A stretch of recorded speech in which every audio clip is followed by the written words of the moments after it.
You are at the Military to Civilian Transition Workshop. So if you're in the wrong room, now you know.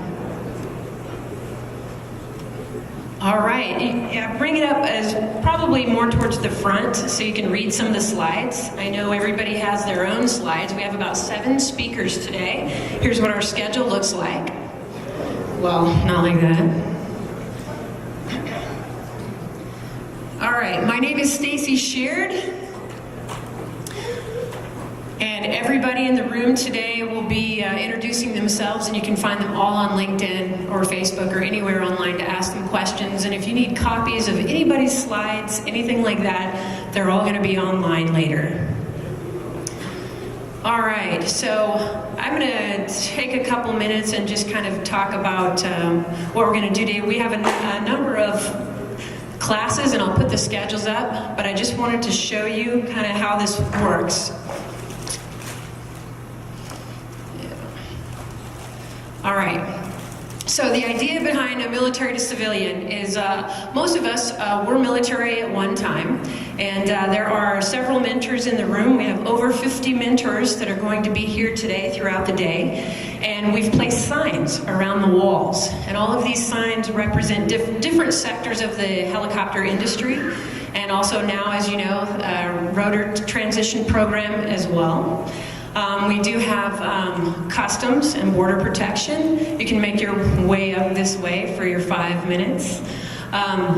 They're going to talk to you today, and they have several recruiters in the room that are willing to talk to you about and let you know everything going on. But today, what the day consists of is there will be a speaker that comes up, speaks for about 20 minutes. Another speaker will come up, tell you about their transition for another 20 minutes, and then we get a 20-minute networking break. And what that is the mentors that have volunteered their time today to come into the room and talk to you are going to remain here throughout the day. Some of them are coming in later than others. And they're going to try to stand next to a sign that represents what they do or what they'd like to talk to you about, different sectors of the industry. So if I could get a gauge, how many pilots do we have in the room today? That's a lot. Okay. And how many maintenance personnel do we have in the room today? All right. We've got, okay, we have a number of you. Great. We do have maintenance mentors that are here for you, and we have several employers looking to hire you as well. For the maintenance personnel, since you're in smaller numbers, way better chances for jobs. So, sorry pilots, but you got a lot of pilot mentors in the room. So, when I give you the 20-minute break, you're going to have 20 minutes, and then I'm going to end it. And you're going to have to sit down for the next presentation, and we're going to do it all over again. And the idea today is whichever mentor helps you out, this day is going to carry into the HAI reception tonight. It starts at 7 p.m. And at the HAI reception, there are a number of food, buffet, and drinks. And if someone helps you out, you can continue the networking by buying them an adult beverage tonight, and they'll continue to help mentor you. So for the mentors who showed up for the booze, there we go. All right, so a little bit about me. I'll be really quick. I'm going to go ahead and play a quick video so you can get an idea of where I came from.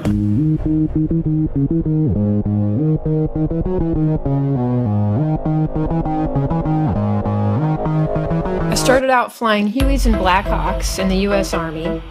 Later, I got out and flew tours in the Grand Canyon, EMS for Children's Hospital Los Angeles, some E&G corporate, and some Screen Actors Guild in Los Angeles as well. I spent the next 7 years as a Sikorsky test pilot, and these days I fly corporate in the Northeast.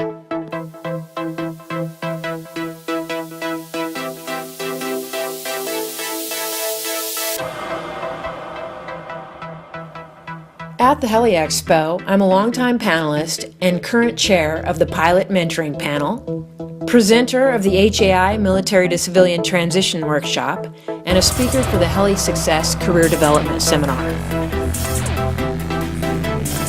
I also enjoy mentoring children in my hometown for girls exploring tomorrow's technology and all over the world. Traveling extensively around the world as a test pilot opened my eyes to the global helicopter community. We all share the same passion and many of the same concerns. Okay,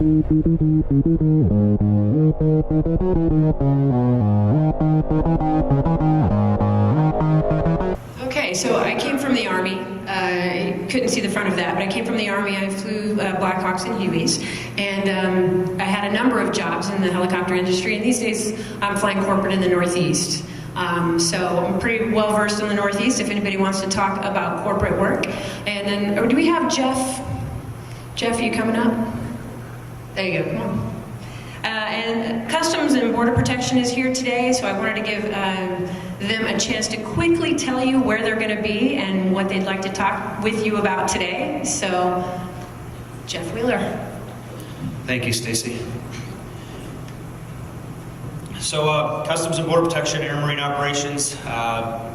We were a sponsor for Heli Success as well as the Military to Civilian Transition Workshop. We reach out and touch you guys quite a bit. We thought this would be an excellent opportunity to kind of reach out to you guys today. We're doing a couple of things here this year that we haven't done in the last few years. For those of you who don't know, CBP, Air and Marine Operations, we are the world's largest civilian aviation law enforcement organization. We do anything and everything from the Border Patrol mission, maritime, domain awareness, we do air interdiction, we do national airspace security, presidential POTUS movement, we do Super Bowl airspace security. We have a very wide variety of missions, anything that we do. So we have a job for you guys. We're running a Express Pilot Hiring Center over the next 3 days. We've already given out 17 conditional offers of employment on site. I've got folks from the Minneapolis Hiring Center here. Provided you have resume, pilot license, and medical, I've got guys in the back that are ready to issue you a conditional offer of employment on site. Tomorrow and on Wednesday, we'll be here doing fingerprints down at booth C23. I don't want to take a full 5 minutes, Stacy. I want to thank you. I want to thank you guys for your service. We are going to be in the back. There's a whole bunch of us. I think there's about 16 or 17 of us floating around. So thank you for the opportunity to come up here and speak, and we look forward to talking to you guys on your breaks. All right, thanks. All right, so Customs Border Protection is here for you guys. Okay, so a few things that we're going to talk about today. I'm going to just kind of give you guys the overall view, and then we're going to let the real speakers come up. These are some of the questions I find that most of you want to know. And is that true? Finding a good job, flight time. So there's a few of these main things that I wanted to talk about to you. Flight hours, what the flight hour rundown looks like for different jobs. So depending on how many hours you have, these are the types of jobs that you're looking for. And of course, maintenance technicians, getting your A&P certificate is vital for you. You're gonna need that certificate. And if the military hasn't told you yet, we're here to tell you, get it. So that's kind of the experience and the numbers that you need. So for pilots, this is what it looks like.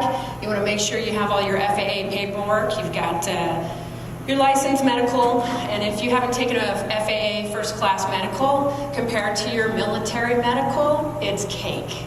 It is total cake. So don't be afraid of medicals. Pilot logbook, you don't want to use your military logbook. You want to have an actual pilot logbook that tracks time the way the FAA tracks time. There is a difference between logging military and civilian time. You probably have more flight time than you think you do. You absolutely have more PIC time than you think you do. And there's big differences between logging PIC and acting as the PIC and how do you log it. And in addition to that, for mechanics, engineers, if you're from a different country, you are going to need your FAA A&P certificate. And in the military, they will help you get that. You can, I know the Army and every branch of the service has a program to help you get your A&P license on them, on the military. They'll pay for it. I know in the Army, for one, you have to have 18 months remaining on your commitment, but they will pay for it. And if not, it's worth it. It's worth the paying and taking and studying for the test.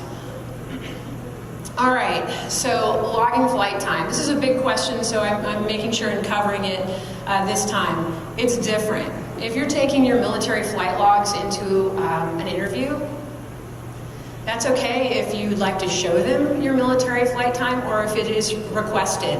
but they do need translation. They're not tracked in according to how the FARs tell you you're supposed to track flight time. So you're going to find out mainly in the military, you've pretty much logged your flight time incorrectly. You've shorted yourself, that's the big one, and you've shorted yourself PIC time. PIC time is logged once you're qualified in the aircraft, whether or not the military says that you're the aircraft commander or the PIC, whether or not they tell you that, you can still log PIC time.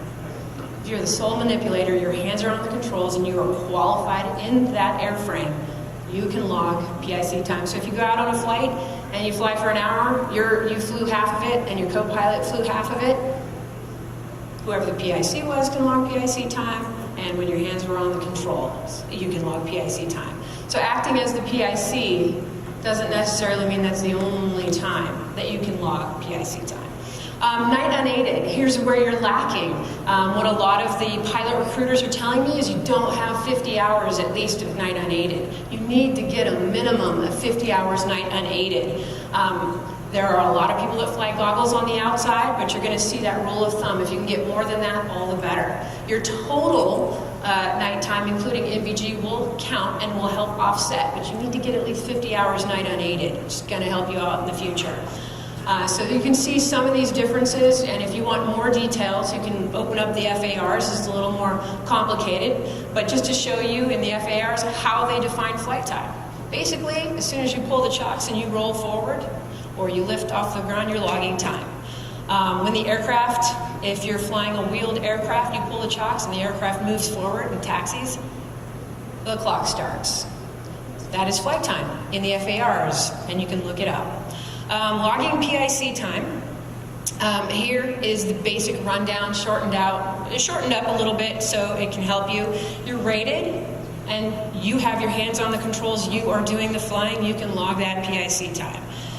Sole occupant or acting as PIC time. 2 people can log PIC on the same flight. So if you open the FARs, if you talk to the FAA, you're going to find several different interpretations, but it all comes down to we're seeing military guys coming out with very little PIC time, and there's no reason for that. PIC time should probably be about 75% of your total time.